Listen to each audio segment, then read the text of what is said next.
இந்த மாதிரி ஒரு கட்டுரை செய்யலான்னு ஆசைப்பட்டது.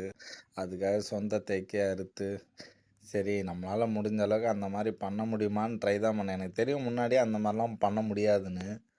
அதுக்காக ஆனால் 3 மரம் அறுத்துட்டாங்க. ஏமாற்றிட்டான், நல்லா ஏமாற்றிட்டான். சரி, கிடைச்சதுக்கு எப்பயுமே இந்த பிரபஞ்சத்துக்கு தேங்க்ஸ் சொல்லணுன்றதுக்காக தேங்க்ஸ் சொல்லிக்கிறேன். அந்த மாதிரி இல்லைனாலும் ஓரளவுக்கு வேறு மாதிரி கொடுத்துருக்குறான். என்ன பண்ணுறதுனே தெரில. எல்லாரும் ஆள் இல்லைன்னா நம்மளை ஏமாற்றிடுவாங்க. ஆனாலும் ஒரு அவுட்புட்டு நம்ம சம்பாரிச்சது, நம்ம தேக்கு, நம்ம குழந்தைங்க அதில் படுத்து சந்தோஷமாக குதிக்கக்குள்ள, நம்ம அம்மா ஆச்சரியமாக பார்க்கக்குள்ள, அது பெரிய பெரிய சந்தோஷத்தை கொடுத்துச்சு. அது மட்டும் இல்லாத என் சொந்த தேக்கில் இந்த தலைமுறை ஃபுல்லாக தாங்க இந்த ஊஞ்சலும் அந்த கட்டிலும். இதெல்லாம் இந்த ஜென்மத்தில் ஒரு பேரானந்தம். இரும்பு கட்டிலையும் தூணுலையும் கீழேயும் படுத்திருந்த எனக்கு